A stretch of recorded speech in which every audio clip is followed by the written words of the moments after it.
He did it again. Joe Rogan once more showed why he's the king of podcasts by fact-checking Bono's desperate attempt to disparage President Trump in real time. But we're going to see how Bono's blatant lying was so much worse than what Rogan exposed. Just recent report.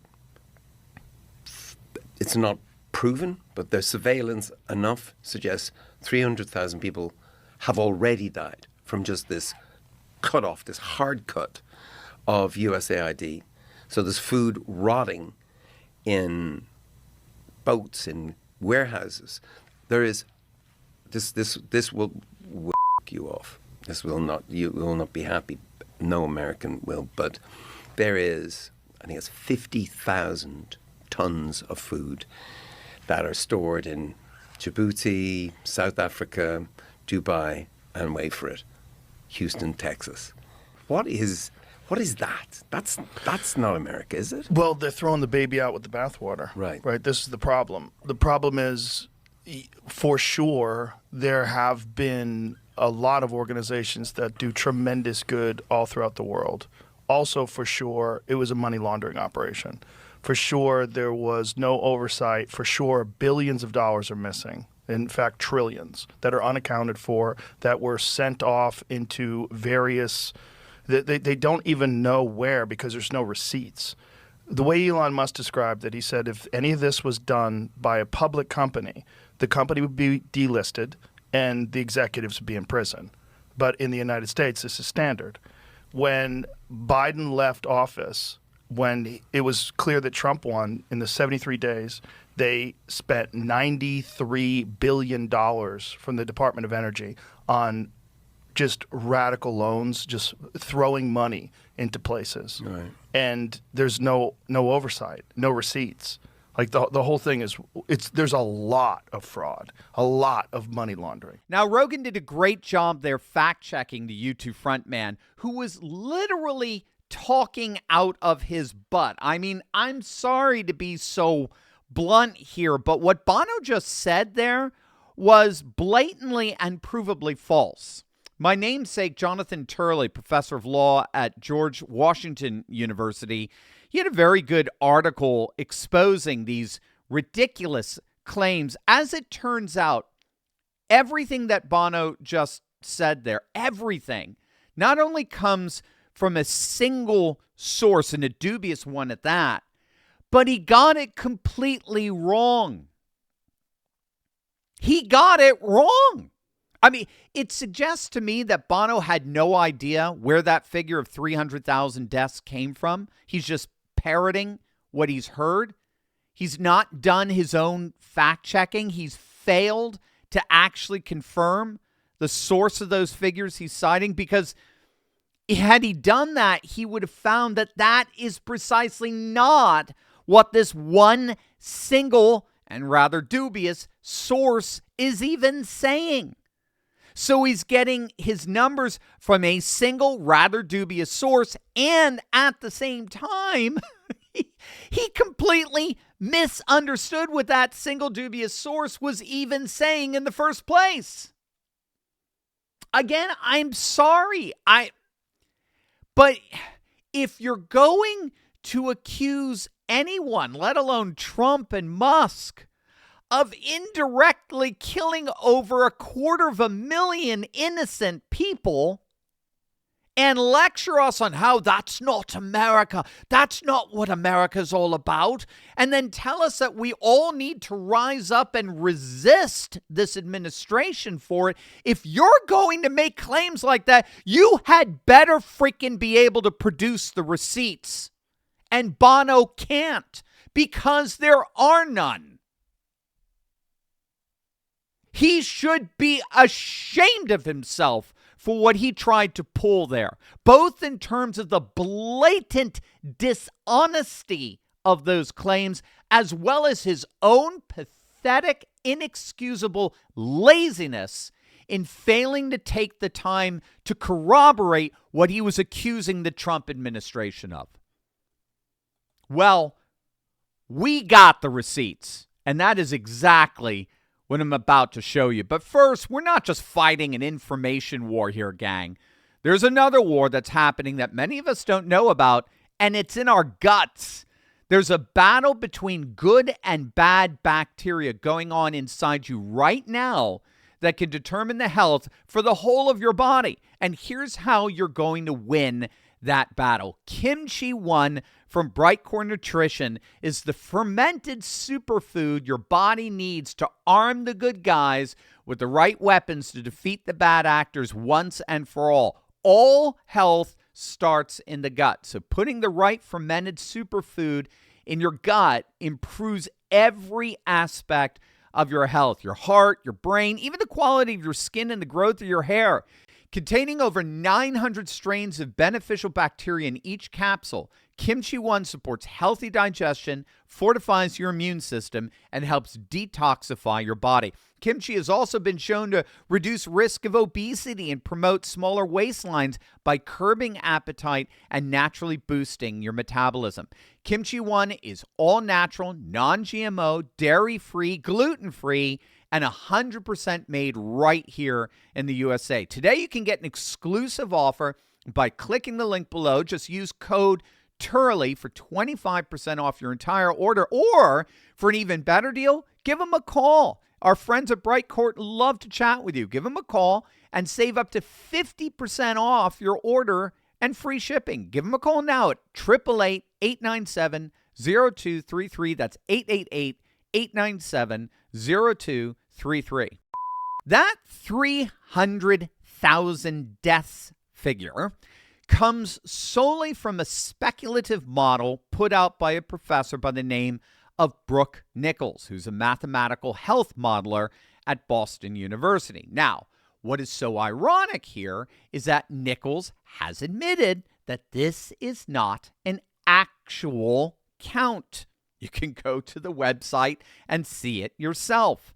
That 300,000 figure was never intended to be interpreted as something that's actually already happened. Sorry, Bono.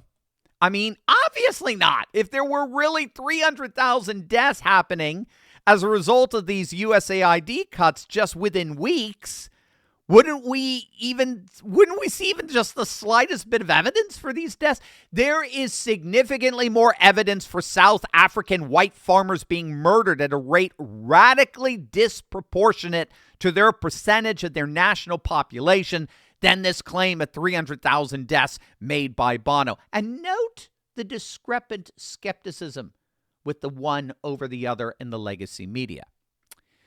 The reason why there's no evidence offered at all by Bono, not a shred of evidence that 300,000 people have already died because of USAID cuts, is because, surprise, surprise, the origin of that number does not make that claim.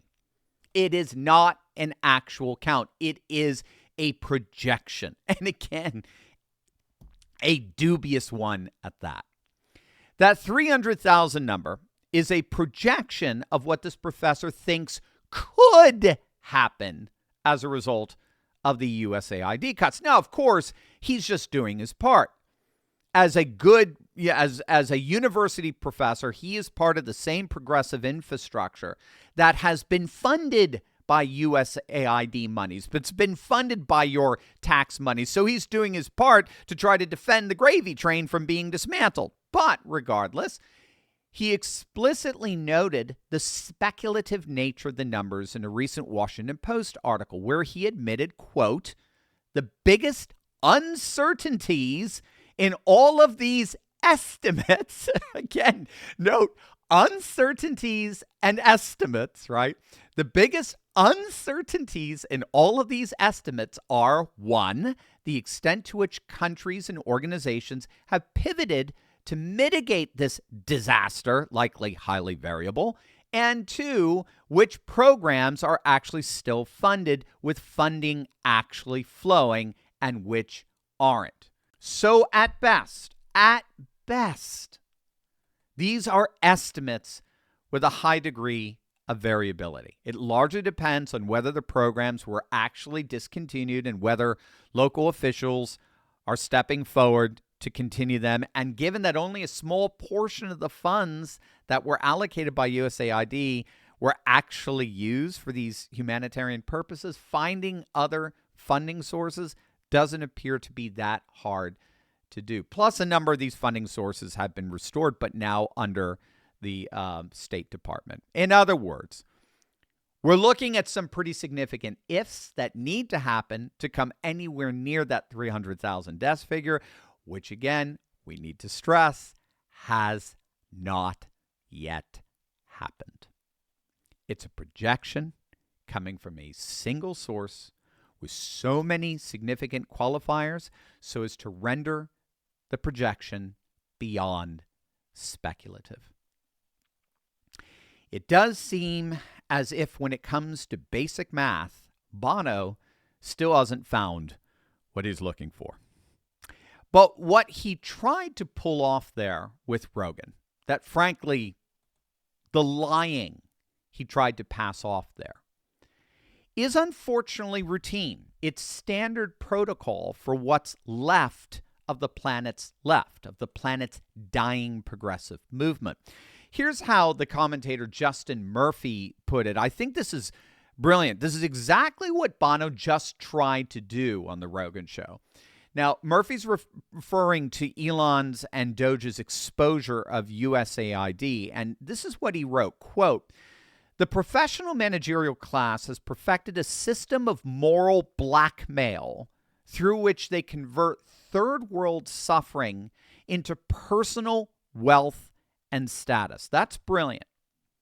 The professional managerial class has perfected a system of moral blackmail through which they convert third world suffering into personal wealth and status.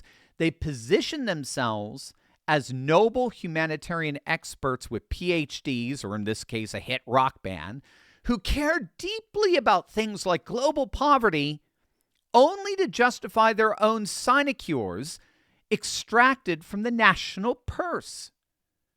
These credentialed do-gooders wield the threat of African deaths as a shield against any questioning of their privileges. We've long understood bourgeois professional hypocrisy in theory, but never before have we had such a complete empirical revelation of the exact dollar amounts, networks, and individual names involved across the top of the professional managerial class hierarchy. Professional political scientists are generally feigning horror at Elon right now, but that's because they're members of the professional managerial class, even if they are only minor and distant dependents on DC, i.e. this professor. This is precisely what Bono tried to pull on Rogan's show. That's it, right there. He attempted to position himself and USAID as noble humanitarians who care deeply about global poverty, only to justify their own racketeering operations that are making their fellow leftists very, very rich, and in the process providing the funding needed for left-wing politics to succeed in the absence of mass popular support. Aesthetica noted something similar here when it came to the Doge revelations. He said, quote, "What we're finding out in real time is that the entire modern left is just smoke and mirrors. There's no left-wing voter base. All the elections are rigged and fake. All the liberal media outlets have no audience and are kept alive by USAID funding. All their politicians and political pundits are paid by USAID to say what the government wants. The whole thing was a house of cards." And that, to me, that is the ultimate irony of what Bono tried to pull off there.